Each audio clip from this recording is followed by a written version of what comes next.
Oh, Joe. Joe. I want to pick your brain here a little bit too about some actual trades that took place in Major League Baseball this year. What do you think of the Kevin Youkilis trade?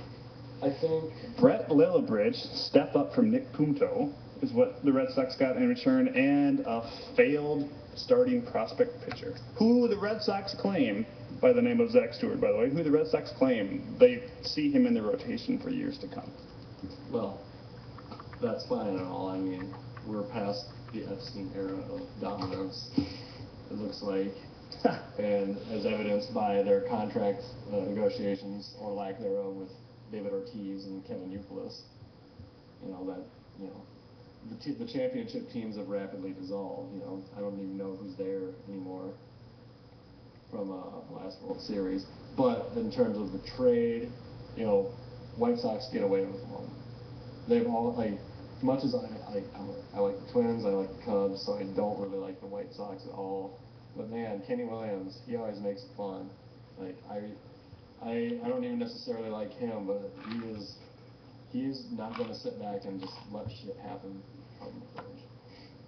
Yeah, no, I agree. I think the White Sox got a hell of a deal. I mean, I know Kevin Youkilis is 33 and he's hitting 220 or whatever it is, but I think he's on the rebound. I don't know if you've seen his numbers. But they're not. You put him between Adam Dunn and Konerko, I think they're going to be okay. Yeah, exactly. We already touched on Mr. Przinsky. And then, yeah, how about the White Sox? Let's talk about the White Sox for a hot second, about how they have Alex Rios, Diaza, and Adam Dunn as comeback players #1 and #2 of the year. Well, I think Dunn gets two spots for how awful he was last year. Yeah, well, and if you look at Rios' career too, he does this every other year. He's awesome and then he's bad. He's awesome and then he's bad. I don't get it. I don't get. Or he's bad and then he's worse. Yeah. I think my biggest surprise for that team is I mean, obviously you don't a guy like Przinsky, I'd call him definitely surprised, especially with the power, but he's still hitting about 280. What you kind of expect. He's a great hitting catcher. He's not gonna drive in 100 runs or hit 30 home runs, although who knows what he's gonna do this year. But he's a great hitting catcher. So I mean, yes, it's a nice little story for the first part of the year, but I think the big surprise there is Diaz, somebody that I saw had sophomore curse written all over him. Right. A little bit of some good experience he got last year, but I didn't see him doing this at all. I mean, right. He's kind of a low on base percentage guy who doesn't have a lot of power. But he's stealing bases. Right. Not a lot, but he's getting some. Those guys typically don't have long shelf lives, or typically don't, they're a flash in the pan. They get hot in their big call up, and then, they're never quite, the same. But he's proving us wrong. I mean,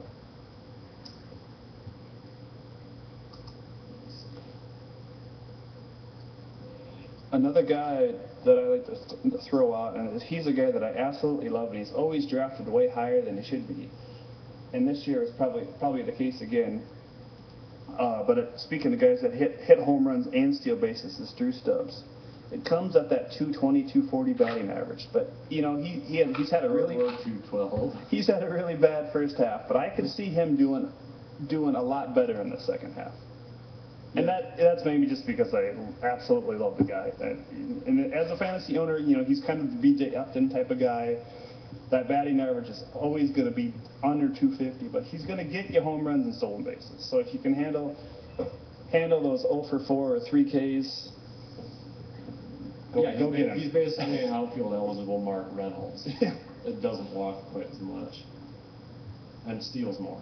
But I mean, no, I get why he's so intriguing. Like, if he'd ever just get a little more disciplined at the plate and become more of a 3 true outcomes kind of guy, and walks, strikeouts, home runs, then that 212 batting average becomes less of an issue. Because let's look at Adam Dunn this year. What's the over/under? He stays at 208. I'm kind of hoping for 2.25 right now because I have him in a couple leagues. Yeah, because he's shown that could work for him. I mean, he always hits a valley. Like, he's in his valley right now, just kind of treading water, barely keeping above, staying afloat. But it's going to get hotter again. He's going to get hotter again, and I think he's going to end up with another dozen home runs in a month or two, and then he's going to finish up around 40 home runs, around 100 RBIs. He's going to have his 100+ walks. He's going to have an on-base percentage over 367, more or less, and a slugging percentage probably over 550. And his batting average will not reflect that one bit whatsoever. Yeah, those 40 home runs come at a very bad price. Do you see which one of these pitchers do you see having a better second half? As an owner of Justin Masterson and Ricky Romero, I hope they both have great second halves. I don't know what's wrong with Ricky Romero, but it seems like no matter how many people he strikes out, he has to walk at least one more person per game. I just don't get where that is coming from. There's something going on there, and it's disappointing to me.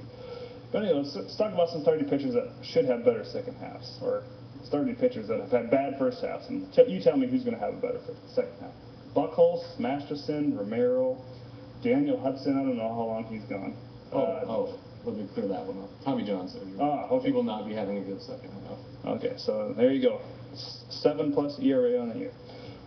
Danny Herron, he's had a little bit of struggle. Irvin Santana, Doug Fister. Okay. First off, Dan Herron, I think he's always been a Jekyll and Hyde. It used to be first half lights out, second half not at all. I think he's flip-flopped in his years, more or less, because he's been hurt. I think he's better. I don't necessarily know if he's as dominant, like a sub-2 ERA, sub-1 WHIP type of deal, but he'll be better. He'll at least win some games because it's the Angels and they're tough now. Same thing with Irvin Santana, you think? No, Irvin's too much of an enigma. It's either he does everything right and you just close your eyes and hope for the best, or it's exactly what we've been getting out of him this year.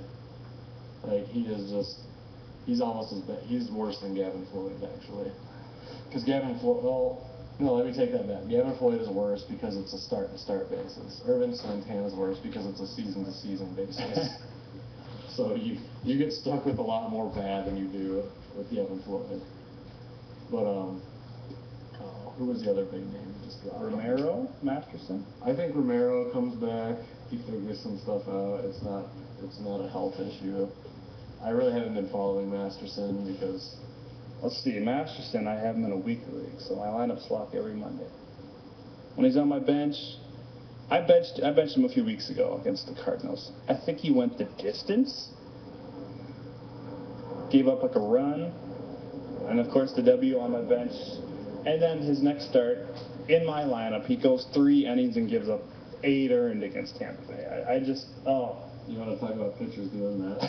Talk about Ubaldo Jimenez. There's a guy who you can't gauge, right? Yeah, what happened to him? I don't know. I think he's nursing an injury or something, or a tender elbow.